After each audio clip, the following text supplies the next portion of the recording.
Session को start करने से पहले आपसे एक रिक्वेस्ट करना चाहूँगा कि आप वीडियो को प्लीज़ पूरा देखिए। ओके, चलिए देखिए, आज का पहला क्वेश्चन हमारा नंबर सीरीज का है।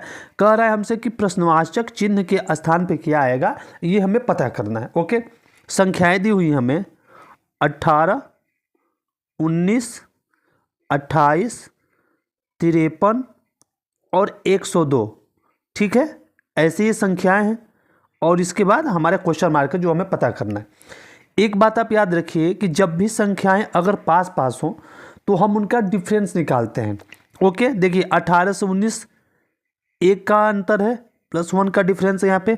अगर 19 से फिर आप 28 पे जाओ तो यहाँ पे आप देखो कि +9 का डिफरेंस है। 28 से अगर आप 53 पे जाओ तो 28 और हाँ यहाँ पे 25 का डिफरेंस है। ठीक है, +25 का यहाँ पे डिफरेंस है।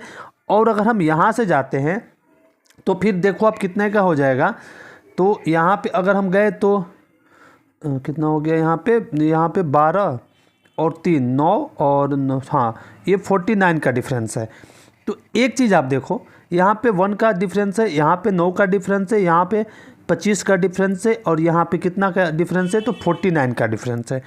ठीक है, तो एक चीज़ हमारे दिमाग में ये क्लिक होनी चाहिए कि हम इसे 1 का स्क्वायर लिख सकते हैं, जो +9 है उसे हम 3 का स्क्वायर लिख सकते हैं, जो +5 जो 25 है उसे 5 का स्क्वायर लिख सकते हैं, और जो +49 है उसे हम 7 का स्क्वायर लिख सकते हैं।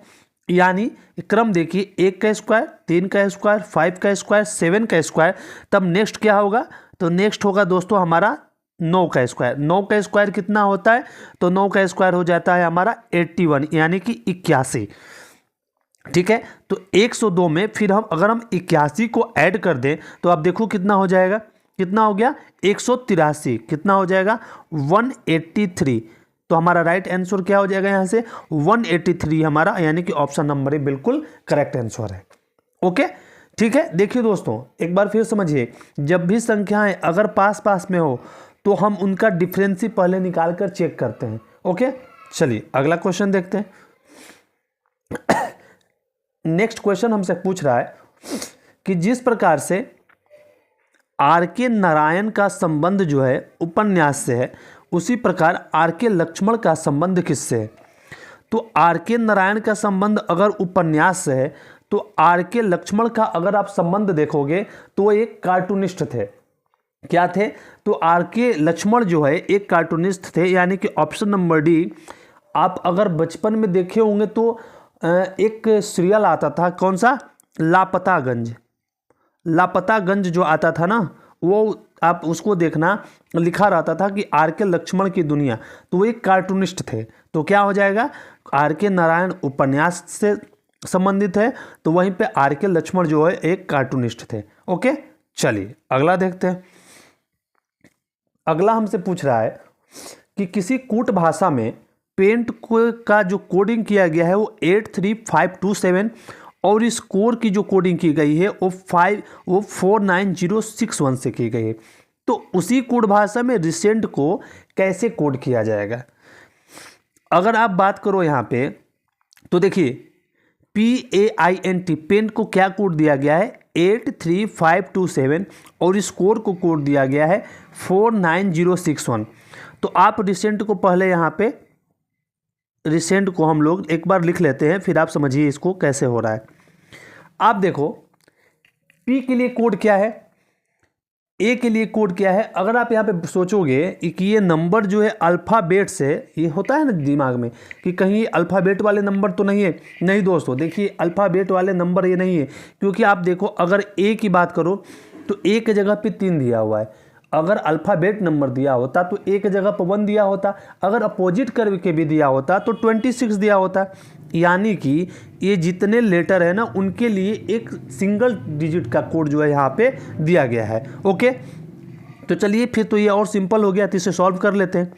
R देखिए, R के लिए क्या कोड है, तो इस कोड में R है और R के लिए कोड है हमारा 6। ठीक है, E के लिए क्या कोड है, तो इस कोड में ही E है और E के लिए हमारा कोड है 1 है।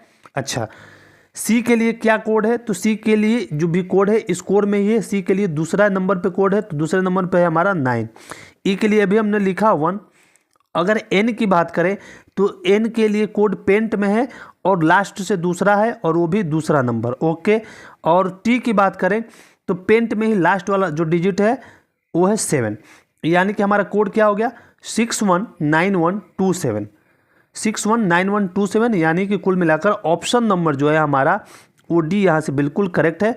619127 is the right answer of this question. Okay, चलिए नेक्स्ट है हमारा कह रहा है कि 4 शब्द दिए गए हैं जिनमें से 3 किसी तरह से समान है और एक असंगत है, उस असंगत का हमें चयन करना है। हमें क्या दिए हुए हैं 4, पहले देखिए दिया हुआ है हमें तेंदुआ, बाघ, जंगली बिल्ली और लोमड़ी। अच्छा, आप इनको देखो, तेंदुआ को देखो, बाघ को देखो और जंगली बिल्ली को देखो, ये कहीं ना कहीं जो है वो बिल्ली की प्रजाति है।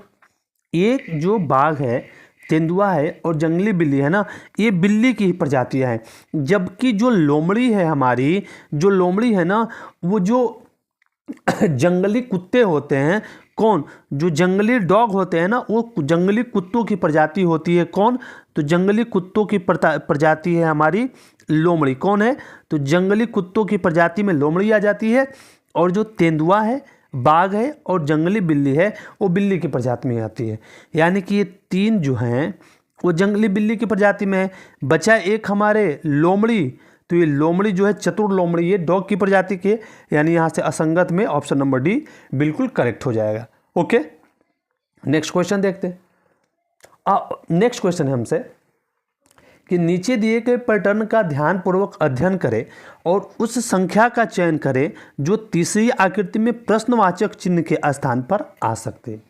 मैं आपको एक बात बताऊं तो इनके क्वेश्चन जो है ना, इसका आंसर आप समझिए खुद ही आपके आंखों के सामने रखा हुआ है।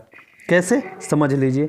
देखिए यहाँ पे रखा गया है 1, यहाँ पे रखा गया है 5, उसके बाद है 12 और 3, उसी प्रकार यहाँ पे है 2, 1 और नीचे रखा गया है 9 और 12। तो हमें 12 और क्वेश्चन मार्क है और 18 और 4 दिया गया है। सॉल्व करना है इसे। नीचे वाले से अगर सॉल्व करें तो आप अगर एक चीज़ देखो, 12 और 3 को आप ऐड करोगे तो क्या होगा, 1 और 5 15 होगा। 12 और 3 को हम ऐड करते हैं तो 15 होगा। आप देखो, एक स्टार के साथ 1, एक स्टार के साथ 5 ये रखा गया है। अब तो समझ गए होंगे आप। 9 और 12 को आप ऐड करोगे तो क्या होगा, 21। अब देखिए सामने, देखिए एक स्टार के साथ 2 रखा गया है और एक स्टार के साथ 1 रखा गया है। तो सीधी सी बात है, अब हम 8 और 14 को ऐड कर लेंगे तो क्या हो जाएगा, 22। एक स्टार के साथ 2 और दूसरे स्टार के साथ भी 2 आएगा। तो यहाँ पे एक स्टार के साथ तो 2 दिया हुआ है और फिर दूसरे के साथ भी हम 2 करेंगे तो यहाँ पे 22, यानी कि कौन सा ऑप्शन सही होगा, ऑप्शन नंबर बी यहाँ पे करेक्ट है, यानी कि 2 हमारा करेक्ट आंसर है। ठीक है, चलिए अगला देखते हैं। अगला हमसे कह रहा है, डायरेक्शन का क्वेश्चन है कि सुंदर जो है वो पूर्व की तरफ 4 किलोमीटर चलता है। सुंदर कितना चलता है पूर्व की तरफ, तो सुंदर जो है, सुंदर को चलाइए, सुंदर पूरब की तरफ जो है, कहाँ पे, हाँ पूरब की तरफ जो है वो 4 किलोमीटर सुंदर चलता है। ठीक है, फिर वो दाईं ओर मुड़ जाता है। सुंदर दाईं ओर मुड़ता है और 3 किलोमीटर चलता है। ठीक है, सुंदर दाईं ओर मुड़ा और कितना चला, 3 किलोमीटर फिर सुंदर चलता है। ठीक है, चलता है। ठीक है, फिर से वो दाईं ओर मुड़ता है और चलना जारी रखता है, यानी कि फिर से दाएं मुड़ेगा सुंदर तो इधर आ जाएगा, ऐसे मुड़ेगा और अपना चलना जो है वो कंटिन्यू रखता है, जारी रखता है। तो पूछ रहा है हमसे कि अब वो किस दिशा की ओर जा रहा है। तो भाई सीधी सी बात है, जब ऐसे जाएगा तो पश्चिम दिशा की ओर जाएगा। उसने स्टार्ट कहाँ से किया था, ये उसका स्टार्टिंग पॉइंट है, तो स्टार्ट किया पूरब से, फिर दाहिने मुड़ा, फिर दाहिने मुड़ा, तो अभी पश्चिम की तरफ है, यानी कि वेस्ट डायरेक्शन में ही है। तो यानी कि कुल मिलाकर ऑप्शन नंबर बी हमारा करेक्ट है। ठीक है, चलिए नेक्स्ट है। नेक्स्ट कह रहा है, हाँ ये क्वेश्चन मज़ेदार है, थोड़ा समझिएगा, आप खुद से सॉल्व करने की कोशिश कीजिए पहले से। कि जितेश के बहनोई जगदीश सुरेश के भी ससुर है, तो सुरेश की पत्नी जितेश से कैसे संबंधित है। अगर आप इसे अपने रिलेशन से रिलेट करेंगे ना तो ये क्वेश्चन तो श्योरली बनेगा। मैं आपको डायग्राम से इसे समझाने की कोशिश कर रहा हूँ। कह क्या रहा है कि जितेश के बहनोई हैं, तो जितेश के बहनोई कौन होंगे, तो जितेश है, ये मान लीजिए जितेश है, तो जितेश की सिस्टर होगी, ये जितेश की हो गई सिस्टर, ठीक है। तो जितेश की हो गई सिस्टर, यानी कि भाई बहन है, ओके। जो डबल साइन है वो भाई बहन का सिंबल है, ठीक है। और इसके सिस्टर के जो हस्बैंड है उनका नाम क्या है? तो जो सिस्टर के हस्बैंड है उनका नाम है जगदीश। क्या नाम है? जगदीश इनका नाम है, यानी कि हस्बैंड वाइफ है ये, ठीक है। ये हस्बैंड वाइफ है, ठीक है। यानी कि जितेश हुआ, ये जितेश की बहन हुई और जितेश के बहनोई हो गए। अब कह रहा है कि जो जगदीश है ना वो सुरेश के भी ससुर है। तो ये जगदीश ससुर कब बनेंगे? जब इनकी कोई बेटी होगी। तो जगदीश की मान लीजिए कोई बेटी है, जगदीश की कोई बेटी है और बेटी का जो पति होगा तो उसी के तो ये ससुर होंगे ना। तो इसकी बेटी का, इनकी बेटी के पति का नाम क्या है? सुरेश। इनकी बेटी के पति का नाम हो गया सुरेश, ठीक है। ये सुरेश हो गए। ये हमारा डायग्राम यहाँ से कंप्लीट हो गया। अब समझिए कि जितेश था, जितेश की एक बहन है, बहन के जो उसके हस्बैंड हैं वो सुरेश के भी क्या हैं? वो ससुर हैं। तो अब समझिए यहाँ पे क्या कर रहा है कि सुरेश की पत्नी यानी कि जगदीश की बेटी जितेश से कैसे संबंधित है? जितेश से जगदीश की बेटी का क्या संबंध है? तो जगदीश की बेटी किसकी बेटी है? तो जगदीश की जो बेटी है दोस्तों, यहाँ पे आप देखो, वो जितेश की जो बेटी है वो जितेश के सिस्टर की बेटी है।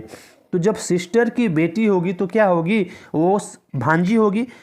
तो जितेश की ये क्या हो जाएगी? जगदीश की बेटी, तो ये भांजी हो जाएगी। क्या हो जाएगी? तो भांजी हो जाएगी। ऑप्शन नंबर सी करेक्ट है, ठीक है। समझ में आया होगा? ओके जी, चलिए नेक्स्ट देखते हैं। नेक्स्ट कह रहा है कि यदि ए का अर्थ प्लस, एम का अर्थ गुना, डी का अर्थ भागा और एस का अर्थ माइनस हो तो इसका हमें जो सॉल्यूशन होगा वो फाइंड आउट करना है।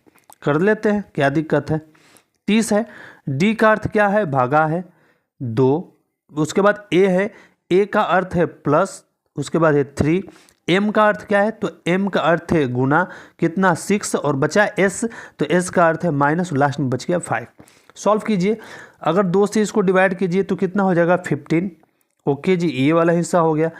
अब ये वाला हिस्सा हल करना है हमें, तो कितना हो जाएगा? ये हो गया 18 और ये हो गया -5, ठीक है। 15 और 18 कितने होते हैं? तो 15 18 को ऐड कीजिए, 30 और 3 33 हो गया। 33 में से फिर 5 को माइनस कर दीजिए तो कितना हो जाएगा? 28 हो जाएगा। कुल मिलाकर क्वेश्चन नंबर हमारा क्वेश्चन नंबर नहीं, इस क्वेश्चन का आंसर 28 है। ऑप्शन नंबर सी करेक्ट है। कौन सा? ऑप्शन नंबर सी करेक्ट है। ओके, चलिए नेक्स्ट है, कह रहा है कि उस वेन आरेख का चयन करें जो दिए गए वर्गों के बीच के संबंध को सर्वोत्तम ढंग से निरूपित करता है। ओके, ठीक है। अब देखिए यहाँ पे क्या है? क्रॉकरी है, प्लेट है और कटोरा है। क्रॉकरी है, प्लेट है, कटोरा है। अच्छा, आप घर पे सुनते होंगे ना कि क्रॉकरी का सामान लाना है। तो क्रॉकरी के सामान में क्या आते हैं? ये सब हमारे जितने किचन के कर्टेन कुशन है सब क्रॉकरी में ही तो आते हैं। तो क्रॉकरी हो जाएगा ये जो हमारा ये बड़ा वाला हिस्सा है, ये क्या हो गया? क्रॉकरी हो गया। और क्रॉकरी के अंदर क्या आ गया? तो क्रॉकरी के अंदर ही हमारा आ गया ये प्लेट, और क्रॉकरी के अंदर ही आ गया हमारा कटोरा। क्या आ गया? क्रॉकरी। ये हो गया हमारा क्रॉकरी, सॉरी के से नहीं होगा, सी से होगा, क्रॉकरी। हाँ, ये हो गया हमारा क्रॉकरी। क्रॉकरी के अंदर आ गया प्लेट, और प्लेट के अंदर आ गया क्या? हमारा बाउल। बाउल का मतलब कटोरा, ठीक है। तो ऐसा जो डायग्राम बनेगा ना वही इसका राइट ऑप्शन होगा। तो देखिए किस ऑप्शन में ऐसा डायग्राम है। ऑप्शन नंबर डी हमारा करेक्ट है यहाँ से, क्योंकि एक बड़ा वाला हिस्सा क्रॉकरी का हो गया, क्रॉकरी के अंदर ही हमारे आ जाएंगे प्लेट और बाउल यानी कि कटोरा भी। ठीक है जी, ओके, ऑप्शन नंबर डी सही है। चलिए आगे बढ़ते हैं। कह रहा है कि निम्नलिखित वेन आरेख में निम्नलिखित वेन आरेख में कौन सा अक्षर उन सभी लोगों को दर्शाता है जो क्रिकेट के साथ कबड्डी खेलते हैं और जो तीनों खेल भी खेलते हैं। क्रिकेट के साथ कबड्डी खेलते हैं और जो तीनों खेल खेलते हैं। अब देखो आप इसमें से वो हमें फाइंड करना है कि कौन है जो क्रिकेट के साथ कबड्डी खेलता है। क्रिकेट के साथ में कबड्डी, तो क्रिकेट के साथ में कबड्डी खेलता है कौन? तो क्रिकेट के साथ में कबड्डी कौन खेलता है? आप देखो यहाँ पे समझिए, देखो ये जो हिस्सा है क्रिकेट वाला रेड मैंने किया, अब समझिए, ध्यान समझ जाइएगा, आंसर उसका आपको भी दिख रहा होगा अगर आप सॉल्व कर रहे हो तो। ये हो गया क्रिकेट का हिस्सा और ब्लैक वाला रहने देते हम कबड्डी का हिस्सा। तो कबड्डी और क्रिकेट में कौन सा जो हमारा अल्फ़ाबेट है कॉमन है? तो आप देखिए क्रिकेट और कबड्डी में जो ये वाला हिस्सा है टी, क्रिकेट और कबड्डी में टी वाला हिस्सा जो है वो कॉमन है। तो एक तो हो गया कि क्रिकेट के साथ कबड्डी खेलता है और दूसरा में वो फाइंड आउट करना है जो तीनों को खेलता है, यानी फुटबॉल भी खेलता है। तो फुटबॉल के हिस्सा को देखो आप, तो मैं इसे हरे कलर से डार्क कर देता हूँ, यानी ब्लैक कलर से कबड्डी, हरे कलर से फुटबॉल और रेड कलर से क्रिकेट हो गया। तो कबड्डी, क्रिकेट और फुटबॉल में कॉमन क्या है? तो कबड्डी, क्रिकेट और फुटबॉल की देखें दोस्तों तो हमारा कौन सा कॉमन है? ये वाला हिस्सा। आप ये देखो, ये एस वाला हिस्सा जो है वो तीनों में कॉमन है। अगर आप पहली बार देख रहे हो दोस्तों कोई भी ऐसे क्वेश्चन को, तो आप एक बार ध्यान से देखिएगा, फिर ना समझ आए फिर अपने से सोचिएगा कि तीनों में कॉमन कौन है। तो अब कौन कॉमन हो गया? एस, यानी कि टी कॉमन है और एस कॉमन है। ऑप्शन में देखें तो बी कॉमन है, यानी कि ऑप्शन नंबर सी यहाँ से करेक्ट हो जाएगा सबके लिए। ओके, चलिए नेक्स्ट है। नेक्स्ट कह रहा है हमसे कि 6 खिलाड़ी हैं, अमन, विद्या, चहल, ध्रुव, एलिया और फ्लिंटॉफ। इनका जन्म जो है एक महीने की विभिन्न तारीखों अर्थात 1, 2, 3, 4, 5 और 6 तारीख को हुआ है। यानी कि 1, 2, 3, 4, 5 और 6 तारीख को हुआ है। इन सब का जन्म जो है ऐसे ऐसे हुआ है। ओके जी, चलिए ठीक है, जन्म हो गया इनका, तारीख हुआ है। चलिए करें कि उनमें से किसी का भी जन्म जो है ध्रुव के बाद नहीं हुआ था। यानी कि ध्रुव के बाद किसी का जन्म नहीं हुआ है, तो ध्रुव लास्ट में आएगा।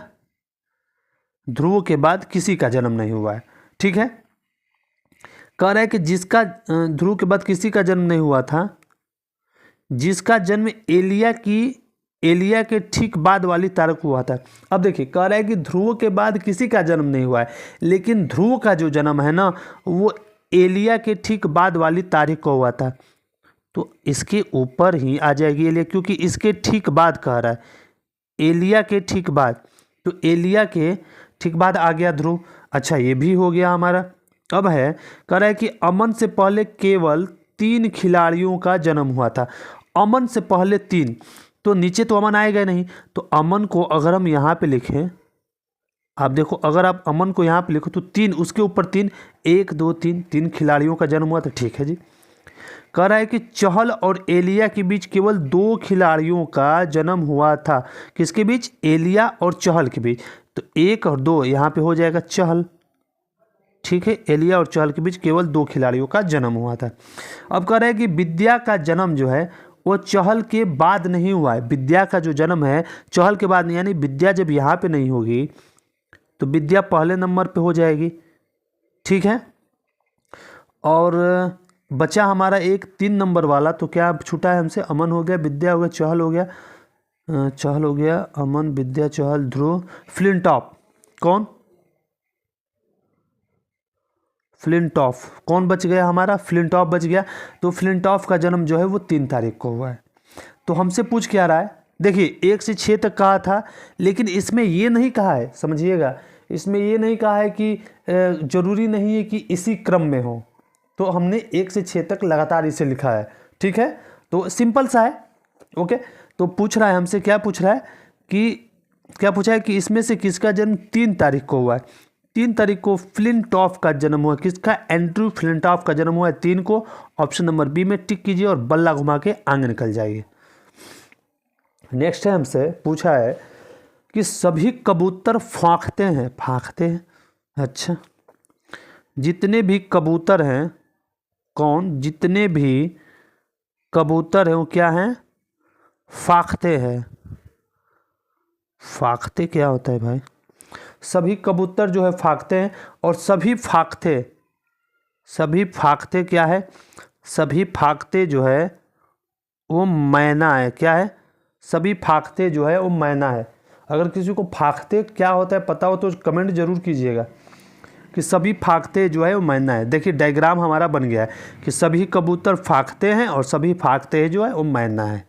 निष्कर्ष देख लेते हैं, सभी मैना कबूतर हैं, सभी मैना कबूतर। अच्छा एक बात आप देखो, मैना और कबूतर, मैना से नीचे है कबूतर, तो जब भी ऐसे क्वेश्चन में ऊपर से नीचे स्टेटमेंट दिया होगा कि सभी मैना कबूतर है, ऊपर से जब नीचे देगा ना, नीचे की तरफ आएंगे तो सभी का हम यूज, जो ये सभी है ना, हम सभी का यूज नहीं कर सकते हैं। जब ऊपर से नीचे आएंगे तो हाँ सभी का यूज नहीं करेंगे, केवल किसका यूज करेंगे, तो जब ऊपर से नीचे आएंगे तो हम ओनली कुछ का यूज करते हैं, केवल कुछ का, किसका, कुछ का।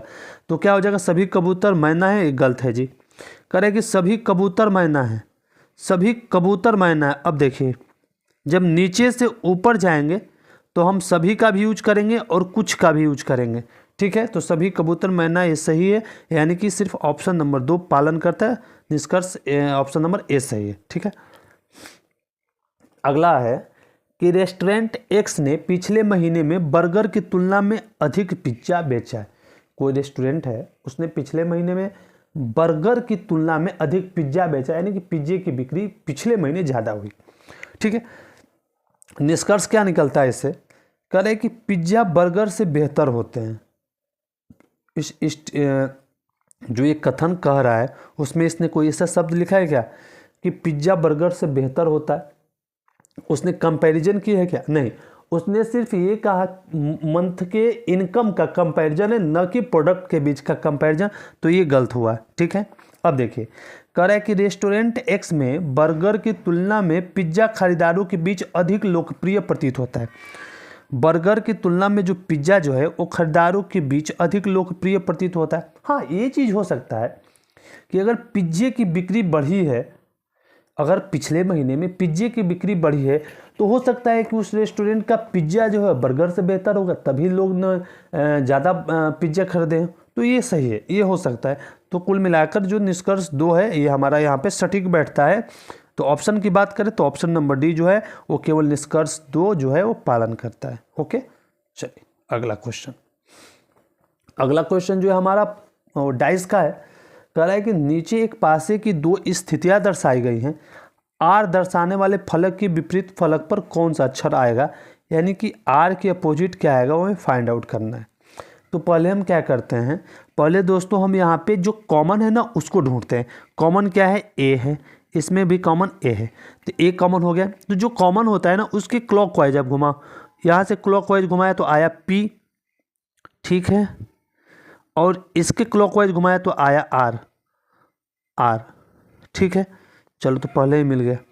तो पूछ क्या रहा है कि आर के विपरीत फलक पे कौन होगा, तो आर के विपरीत फलक पे पी है, यानी कि ऑप्शन नंबर डी है।